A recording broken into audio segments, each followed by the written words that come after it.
para relembrar rápido, sei lá quando é que foi que você assistiu a primeira aula, quando é que foi que eu gravei a primeira aula? Ah, faz um minuto. A gente viu que o pessoal formador de cátion na tabela periódica é o pessoal que está mais por canto de cá, que são os metais. Então a gente viu que o grupo 1, ou família 1A, que é o nome antigo, forma os cátions monovalentes, Na+1, que o pessoal do 2A forma os cátions bivalentes. Eu aprendi, gente, nos meus anos de aula, que nunca é demais explicar essa parte, né? Então, sempre bom repetir. Depois, a gente aprendeu que o alumínio é mais 3, que o amônio é mais 1. Poxa, Luna, mas você queria saber de onde vêm essas cargas? Não é para agora, é para outra aula. Hoje a gente dá condição para começar a montar suas primeiras fórmulas químicas. Eu lembro da emoção que é montar uma primeira. Eu fiquei feliz. Depois, o que mais que vamos saber aqui? Claro, sabe o meião da tabela periódica? Não? Nossa, coincidência, a gente já está na tabela periódica aqui.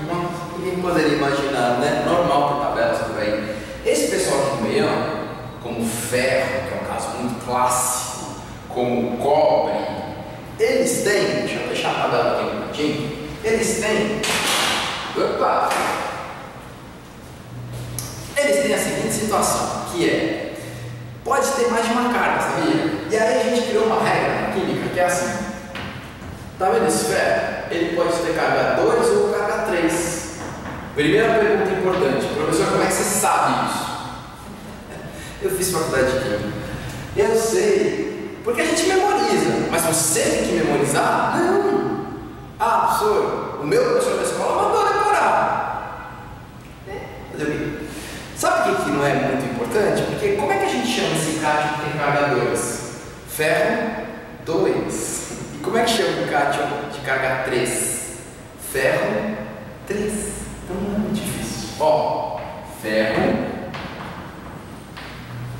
2, ferro 3. Sabe como era antigamente? Isso é que atrapalha, porque às vezes a gente ainda encontra essa terminologia em alguns livros. Cátion ferroso e férrico.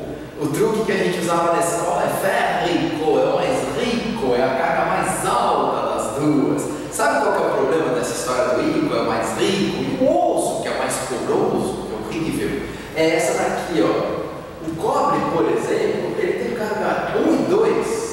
Então esse aqui, que é o cobre 1, ao invés do romano, cobre 2, ao invés do romano, esse é um cuprico e esse é um cuproso. É muito feio, né? De cuproso, parece um xingamento, né? Ah, aquele cara é cuproso. Então é um negócio que, além de tudo, além de ser feio, o osso é a mais baixa das duas cargas, né? Mas qual é? Quais são as duas cargas? Então não ajuda muito. A terminologia moderna é mais legal. Ferro 2, ferro 3, cobre 1, cobre 2. Sabe o que vale a pena também saber? Prata, que é mais 1. Sabe como eu decorei? Prata em inglês é silver. E usou, tem um cavalo chamado silver. Quantos cavalos? 1. Eu sei que é ridículo, mas isso quando eu estava aluno, né, gente? Lá no primeiro ano do médio, chamava colegial. E o zinco é mais 2. Aí tem um amigo meu que fala que é muito fácil lembrar por causa da regra das sílabas. Zinco, olha, só que não funciona, né? Óbvio. Alumínio, potássio, não vai dar. Então não é assim. Agora, também lembra, gente, que eu comentei na primeira aula disso, que é não se desespere. Isso é aos poucos, é com costume. O objetivo é entender a lógica envolvida. Aos pouquinhos a coisa vai fluindo naturalmente. Os ânions terminados em eto, lembra da aula passada? São os que não têm oxigênio. O pessoal do grupo 17, família 7A tem carga -1. O pessoal da 6A, família 6A, grupo 16 tem carga -2. Cloreto, brometo, sulfeto, óxido, né? E os átomos? Os ânions terminados em ato, gente, tem um monte. Olha essa questão que caiu no vestibular que eu acho bem legal. Se a fórmula do hipoclorito de sódio é NaClO, qual a fórmula do bromato de Um aluno uma vez falou: Lula, a sensação que eu tenho é que alguém está me falando assim: se essa moça chama Maria, como chama aquele cara? Sei lá, são irmãos, primos, me dá uma dica, me ajuda aí, me ajuda aí. Tem uma dica, só que você só vai entender a dica daqui, deixa eu ver, 5 minutos. Dá tempo, vai, aguenta firme aí. Os erros terminados em ato, muito importantes, são nitrato, carbonato, sulfato e fosfato. O ideal, gente, com o tempo, nitrato, NO3-1, claro, mas tem, sabe, os mnemônicos, umas frases que a gente usa, tem uma razoável, que é o na caçapa 3344. Tinha um aluno que cantava, ele ficava assim: na caçapa 3344, são os ânions terminados em ato. Lembra, gente, isso não é química, isso é o vocabulário. Estamos aprendendo como é a EIOU. Tem que começar um dia, né? Então, a gente tem, ó, na caçapa. Ô, professor, essa caçapa é com S? Não tem símbolo químico com C cedilha. Na caçapa 3344. E aí você coloca os oxigênios, são os ânions terminados em ato, porque se não tivesse oxigênio, terminaria em eto. Ó, oxigênios, sabe o que é legal aqui? As cargas, elas estão na ordem. -1, o carbonato e o sulfato valem -2 e o fosfato vale -3. Se você conhece o nitrato, você conhece o nitrito. Qual é a lógica? Tira-se um oxigênio, porém mantém-se a mesma carga. Nitrato, nitrito, sulfato, SO4-2, sulfito, SO3-2. Tira um oxigênio do ato, ele termina em nitro. Às vezes, gente, por exemplo, carbonato não tem o carbonito. E o fosfito não é isso. Mas aí também vamos aos pouquinhos. Aos pouquinhos com a regra do ato. Tira um oxigênio, virou nitro. Então deixa anotado aí se você está tentando aprender química. Ato, tirou um oxigênio, virou ito. Ah, professor, então, se eu souber, por exemplo, um clorato ou se é um clorito? Clorato, ClO3-1. Clorito, ClO2-1. Subtrai-se um oxigênio e mantém-se a carga.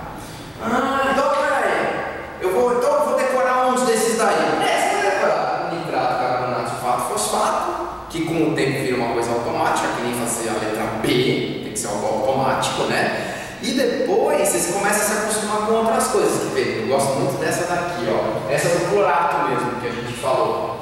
O clorato, ele é ClO3-1, né? Esse é o clorato. Deixa eu ver se cabe aqui, ó. Vou escrever pequenininho. Sabe o que vale a pena memorizar o clorato? É um truque muito louco. Que se você memorizar o clorato, você memoriza por um raciocínio lógico 12 anos. Tá zoando? Falando sério. 12, se souber isso. 12. Porque quem sabe o clorato sabe o clorito. É só subtrair o oxigênio. Quem sabe o clorito sabe o hipoclorito. É só subtrair outro oxigênio. Hipoclorito. Hipo é um prefixo que tem a ver com pouco, hipotermia, no caso pouco oxigênio. Às vezes não dá certo para hipopótamo, não é pouco, não é pequeno. Isso é outra história.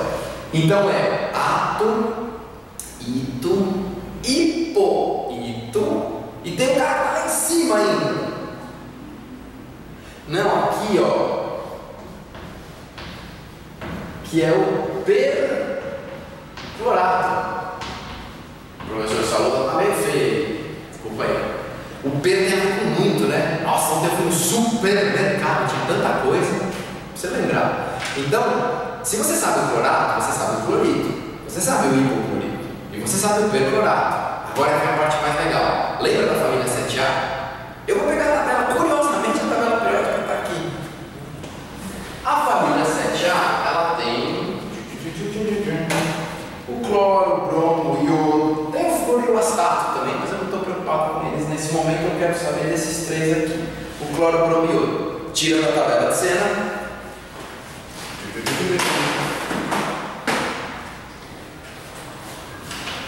Os elementos de uma mesma família formam ânions análogos.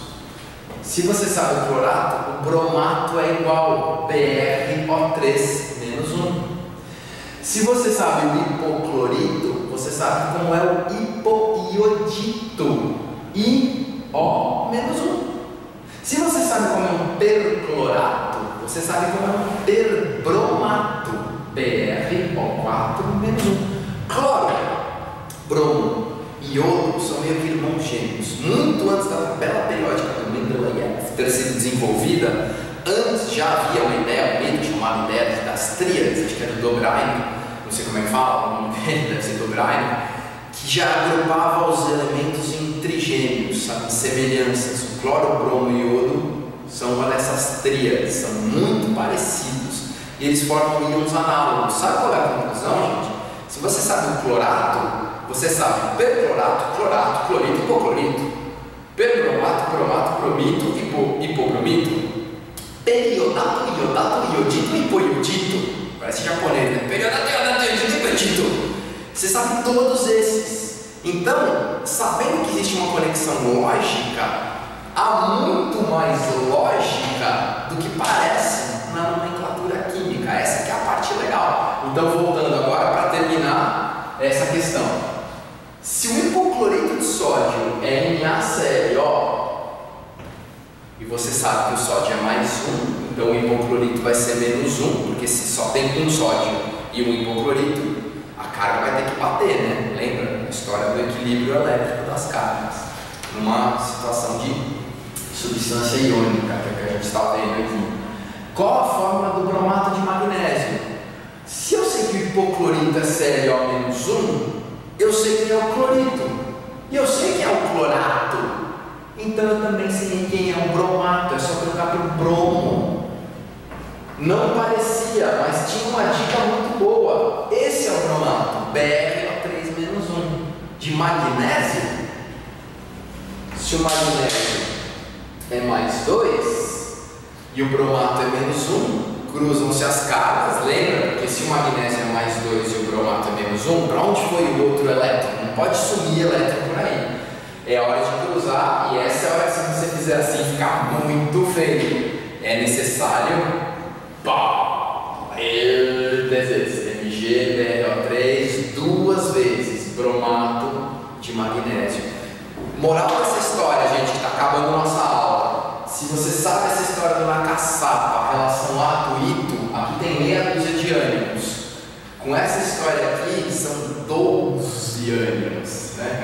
12 ânions, não é um só. Quem sabe o clorato sabe todos os outros. Então, são 12 com 4. São 16 ânions. Para quem costuma dizer, química é impossível. É muita coisa. É muita coisa para quem não conhece as lógicas que estão envolvidas. Com um pouco de treinamento da lógica e de exercício, só não aprende química quem não quer, principalmente aqui no Química em Minutos. Manda pedido pra gente aí, nós temos canal no YouTube, a gente está no Facebook, não sei onde é que você está assistindo esse vídeo, quer dizer, no computador ou no celular, não sei, ou no iPad. Mas manda mensagem pra gente, a gente vai fazer vídeo de tudo nesse ano, com experimentos, sem experimentos, parte muito básica, parte ácida, tudo relativo à química que for possível fazer.